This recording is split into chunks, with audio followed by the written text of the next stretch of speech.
Hello and welcome or welcome back to talking about cross stitch with the Stitching Owl here on Flossmas number 13.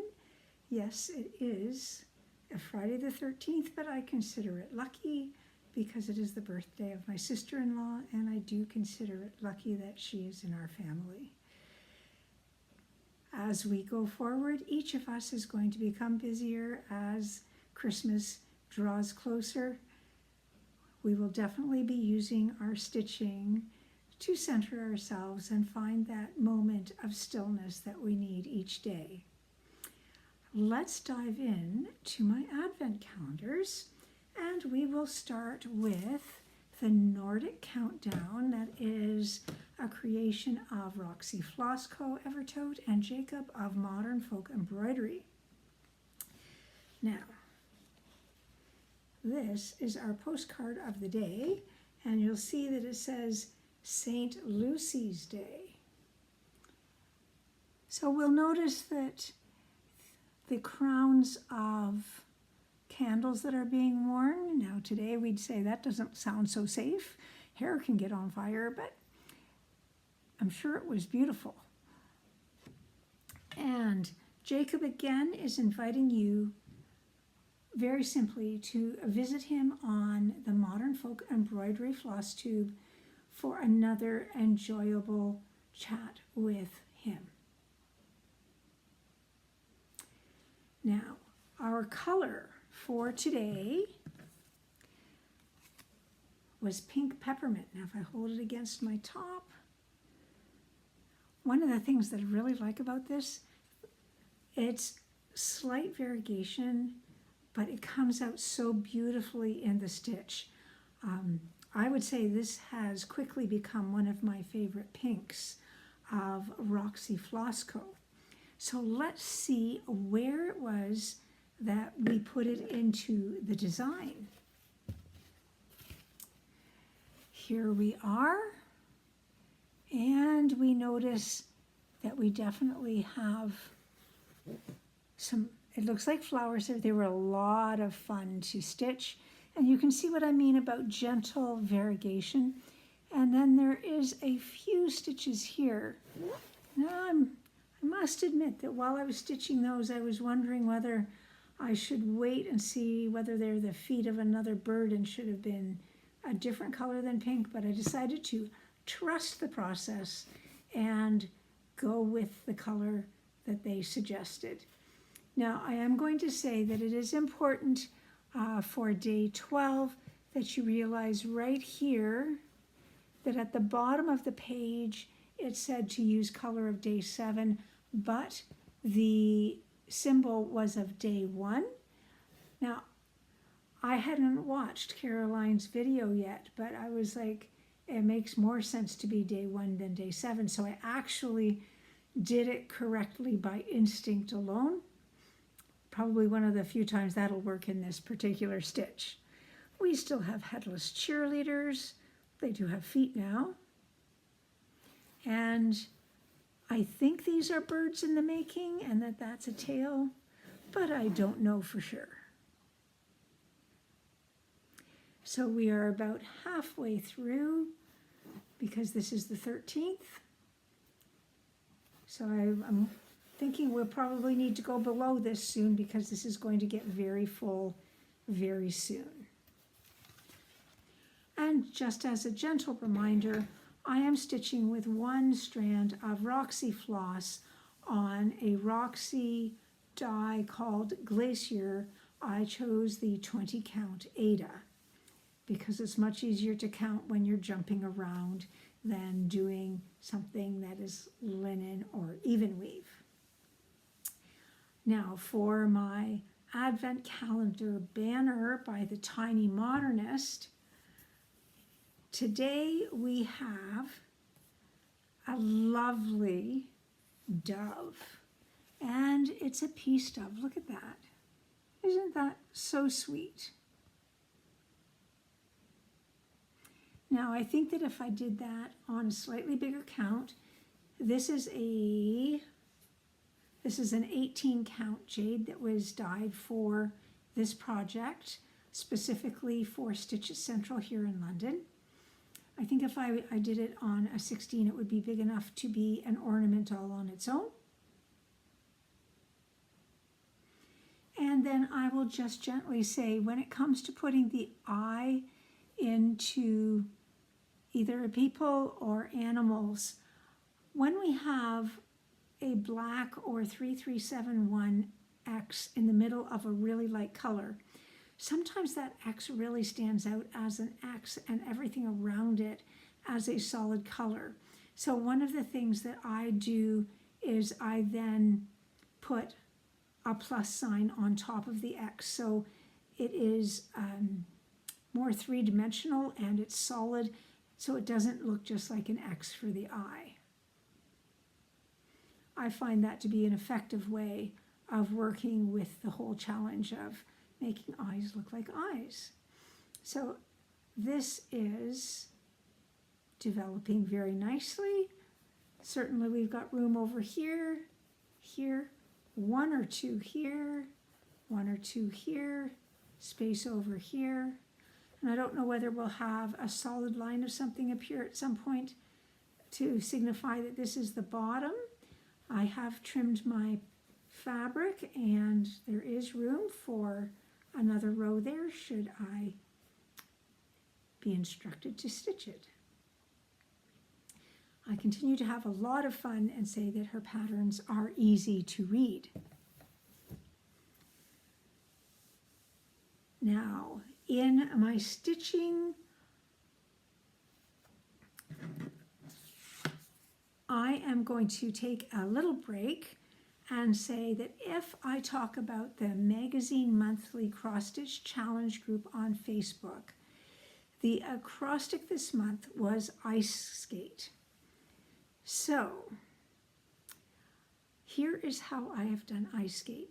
For the eye, I use the word ice, and I've been making different ornaments that I have been using the clear crystal beads around the outside, and they look like tiny ice droplets. For the sea, the Cosy Christmas cabin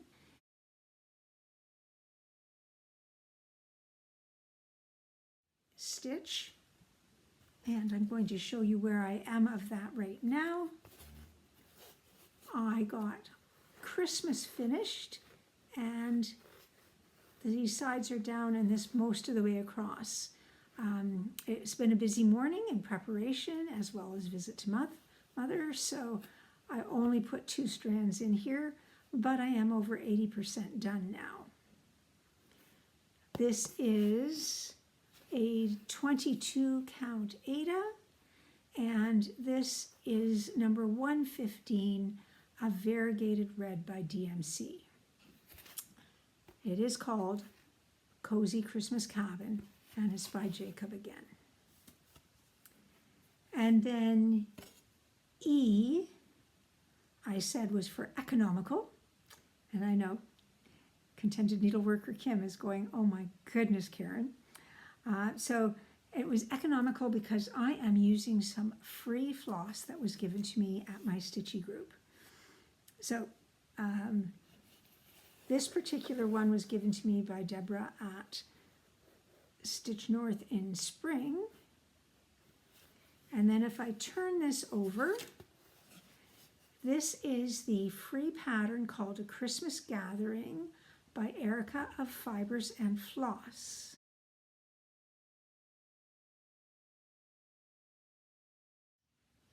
She is doing a Stitcher's 12 Days of Christmas, and on the first day, this free pattern is available. Now, this is not the whole thing. I'll definitely have shown you what the whole thing should look like. And this time on this one, I only got 1 strand in, but 1 strand was enough to do this particular flower or snowflake, depending on how you look at it. And I'm using a JP Coates deep red that I got for free at my stitch group, and I am stitching on a 40 count white Verdal, which is an even weave. So I'm very pleased with how this is going.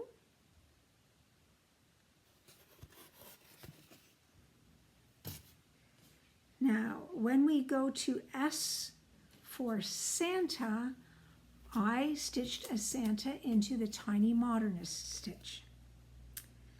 Okay, well, this pattern by Erica, I am stitching with a friend that is ever so lovely here in London, and her name is Karen also. So that means that Karen with a K is stitching with Karen with a K on this. I think that works for skating, the K in skating. The A. Oh, Kim, you're going to go, oh my goodness. So A is for air. Tortoises breathe air, and I have fully finished my Tortoise Tower by Plum Street sampling. So you can see that I did my beading, and there's a slight variation. As I got higher to the sky, I incorporated some blue beads. I think this is absolutely adorable, and I'm happy to be able to share this pattern with my friend Jody, who happens to love turtles. So I'm just going to remind you that this was done on an ecru 40 count for doll that was dyed by Carrie of Roxy Floss Co. And that I ended up changing almost all of the colors to what would look logical on the not quite white background. And it made it quite springy, but I love it. So that's a fully finished. I will say, if you're thinking, wow, you got something done last night that was unexpected, I started the beading a couple of days ago and just did a little bit for about 3 days, and that's how it happened to get done on a busy day. The T in skate is Tortoise Tower, so that is what you just saw. And the E, the other E stands for Etsy. And I purchased my, let's see if I can find it. My Textilly pattern on Etsy. I have been doing these Christmas balls, peace, joy, love, but I have been doing them individually rather than as a full stitch that would be framed as shown here. And I was able to get peace done. So right now, this is the 3 baubles that are waiting to be fully finished. So I definitely have some beading to be done this weekend, should I have the opportunity.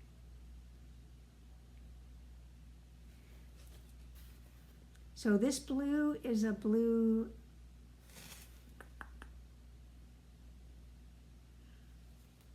I can't remember whether it's a free one or a Roxy Floss Co. I know the red and the green were free. Probably this blue was something that I got for free as well, so it fits into economical for the E of ice.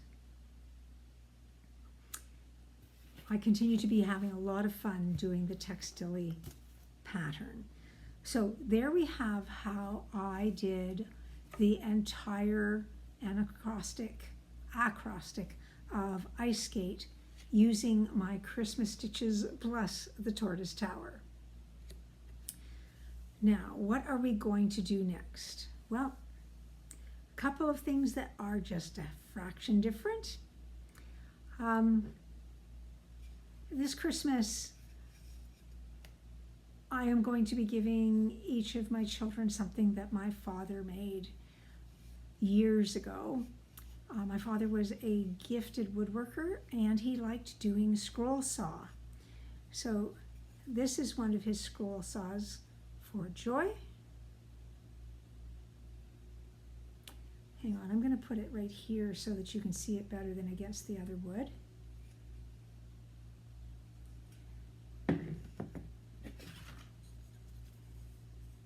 This one is Noel.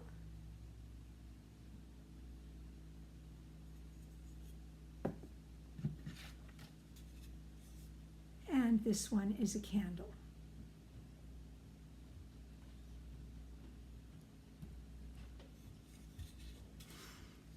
My father was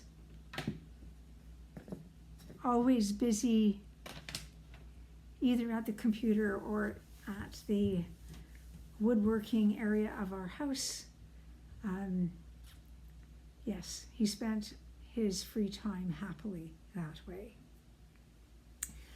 And before I continue on, I mentioned yesterday that a group of ladies at my Stitch North table had decided that we would do the 12 Days of Christmas exchange, where each of us created or purchased 4 gifts times 3, so that each of us got to open things. Now, Lisa of Four City Stitching is one of the people that is participating, so she's going to start opening these today too.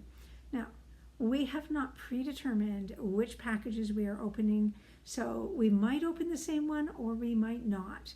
And we're just not going to worry about it if we get a peek at something that we ourselves are going to be receiving later. So the first one I have is this lovely bag. And in here, so I opened it just enough that you wouldn't get crinkling. So I haven't seen. Oh, okay. Look at this lovely non-spillable drink container. Yes, and I'll bet it has thermos qualities. And yes, these are definitely some of my favorite colors. So that will be rinsed off and put to use immediately. Nice to have another forever straw. So that's my day 1 of the 12 Days of Christmas.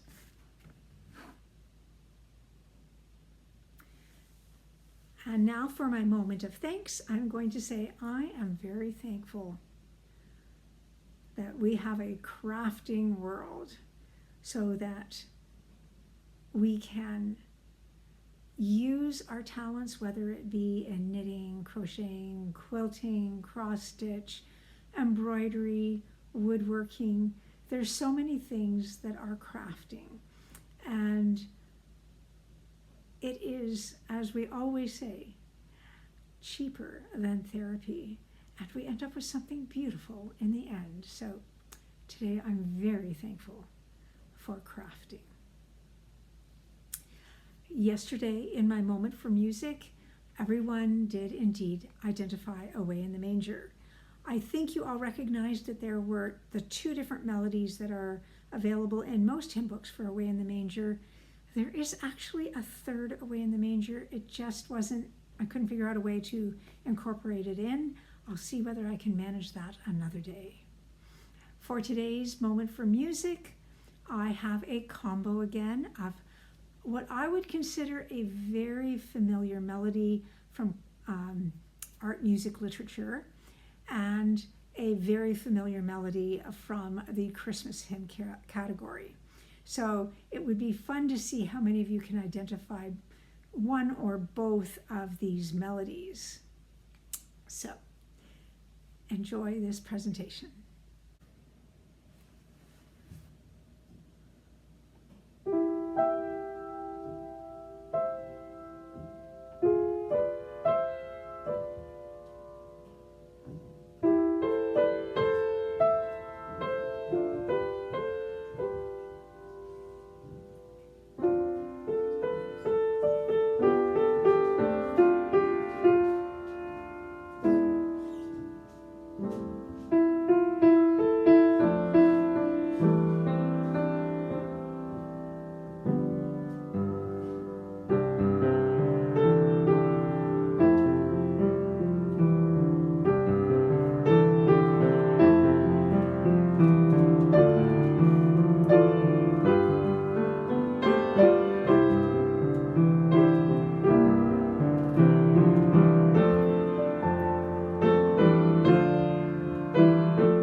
And here we are. We are at the end of Flossmas 13. Thank you so much for joining me on this Christmas journey, and I hope that you are looking forward to having an absolutely wonderful weekend. Bye-bye for now. We'll see you tomorrow.